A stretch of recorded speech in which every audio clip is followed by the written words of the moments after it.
आखिर सुपरवाइज्ड और unsupervised learning में फ़र्क क्या होता है और सुपरवाइज्ड और अनसुपरवाइज्ड लर्निंग काम कैसे करते हैं, चलिए समझते हैं। सुपरवाइज्ड लर्निंग के अंदर जो डेटा सेट होता है ना, वो लेबल डेटा सेट होता है। अब लेबल डेटा सेट क्या होता है भाई? लेबल डेटा सेट ये होता है कि जैसे मान लीजिए आप शॉपिंग करने गए, ठीक है।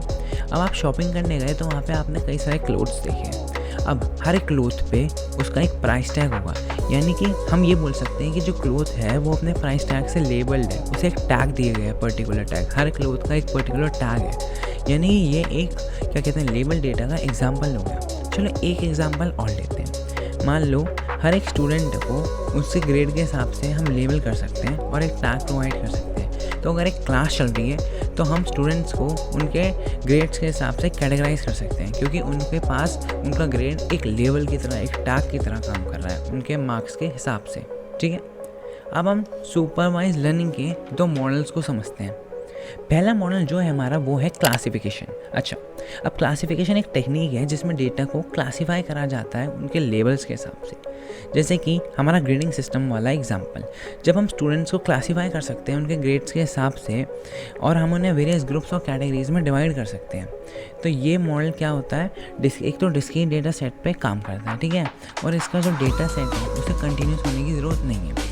तो यानी कि हमने एक चीज़ समझी कि क्लासिफिकेशन मतलब क्लासीफाई करना, चीज़ों को हम क्लासीफाई कर सकते हैं उनको, जैसे ग्रेड्स के हिसाब से या फिर कई और चीज़ों के हिसाब से हम क्लासीफाई कर सकते हैं। अच्छा, अब बात करते हैं रिग्रेशन के बारे में। रिग्रेशन क्या होता है? ये एक लर्निंग बेस्ड एआई मॉडल है, ठीक है। अब ये क्या करता है, मशीन जो इसके अंदर होती है ना, वो लर्न करती है एक रिलेशनशिप डेटा के साथ, जो कि जनरेट करता है एक mapping function with the help of a line.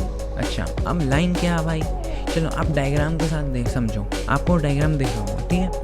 अच्छा, अब इसका यूज़ क्या होता है? हम इसकी मदद से प्रेडिक्ट कर सकते हैं फॉरकास्ट डेटा या फिर फ्यूचर डेटा।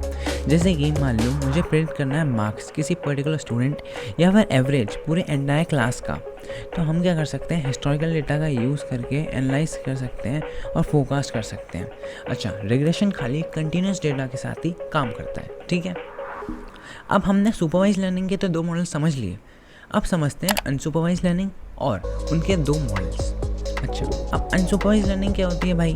अनसुपरवाइज लर्निंग का जो मॉडल होता है ना, वो अनलेबल डेटा के सेट के ऊपर काम करता है। अच्छा, यानी कि जो हम इसमें डेटा फीड करेंगे वो मशीन के लिए रैंडम होगा, ना ही वो लेबल्ड होगा। तो वो पॉसिबिलिटी है कि जो, और अच्छा इसकी एक पॉसिबिलिटी ये भी है कि जो पर्सन जो उस मॉडल को ट्रेन कर रहा है उसे भी कोई इन्फॉर्मेशन या बैकग्राउंड नहीं है उसके बारे में, जो डेटा है। तो यहाँ पे हमारा अनसुपरवाइज लर्निंग मॉडल काम आता है। ये क्या करता है, आइडेंटिफाई कर देता है रिलेशनशिप्स को, पैटर्न्स को, ट्रेंड्स को डेटा के अंदर से, जो कि हम डेटा फीड करते हैं उसी के अंदर से ही क्या करता है, कई सारे पैटर्न्स को आइडेंटिफाई करता है। अब एग्जाम्पल से समझते हैं। मान लो मेरे पास एक रैंडम डेटा है 1000 डॉग की इमेजेस का।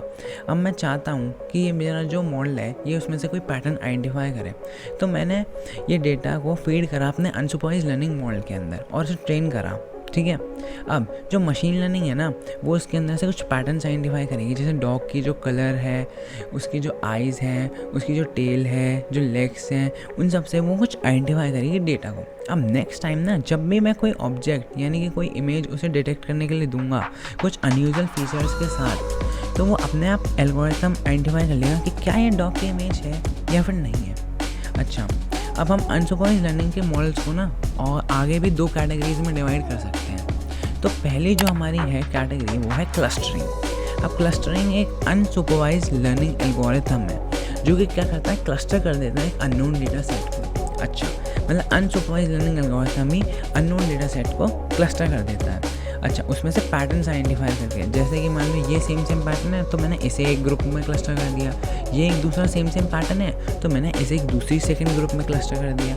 यानी कि जो मुझे सेम पैटर्न लगेगा उसे मैं सेम एक इंडिविजुअल क्लस्टर ग्रुप में कर दूंगा, ठीक है। अब हम बात करते हैं डायमेंशनलिटी रिडक्शन के बारे में। हम ह्यूमन्स जो हैं वो अभी खाली 3 डायमेंशंस तक ही विजुलाइज कर सकते हैं, पर कई सारी थ्योरीज़ और एल्गोरिथम्स के हिसाब से और भी कई एंटिटीज़ हैं जो कि एग्जिस्ट करती हैं 3 डायमेंशन के बाद भी। अब एग्जांपल से समझते हैं, जैसे कि NLP यानी कि नेचुरल लैंग्वेज प्रोसेसिंग के अंदर जो वर्ड्स हैं उन्हें कंसिडर करा जाता है एन डायमेंशनल एंटिटी स्पेस के अंदर, यानी कि हम उन्हें विजुलाइज नहीं कर सकते क्योंकि वो एग्जिस्ट ही हमारी विजुलाइजेशन एबिलिटी के आगे करते हैं। तो इसी जगह पे डायमेंशनलिटी रिडक्शन एल्गोरिथम यूज़ में आता है। अच्छा, अब समझते हैं कि जैसे ही हम किसी चीज़ की डायमेंशन को रिड्यूस करते हैं ना, किसी एंटिटी के डायमेंशन को जब रिड्यूस करना चाहता है तो उसके अंदर जो इन्फॉर्मेशन होती है ना वो भी डिस्टोर्ड होना शुरू हो जाती है, मतलब कि आउट ऑफ शेप हो जाती है हमारी इन्फॉर्मेशन जो उसके अंदर होती है। अच्छा, अब हम किसी चीज़ की जब डायमेंशन रिड्यूस करते हैं और स्टिल हमें उससे कोई सेंस निकालना होता है ना उस डेटा से, तो उस जगह पे डायमेंशनलिटी रिडक्शन एल्गोरिथम यूज़ होता है। ठीक है। अच्छा, इस वीडियो में हमने बात करी सुपरवाइज्ड और अनसुपरवाइज्ड लर्निंग के बारे में और उनके 4 मॉडल्स के बारे में। आपको अगर ये वीडियो पसंद आई हो तो इनसाइट्स विद ओम को सब्सक्राइब करें और बेल आइकन को ऑन करें ऐसे ही मोर वैल्यूबल इन्फॉर्मेशन के लिए, और इस वीडियो को लाइक शेयर ज़रूर करें। Thank you for watching.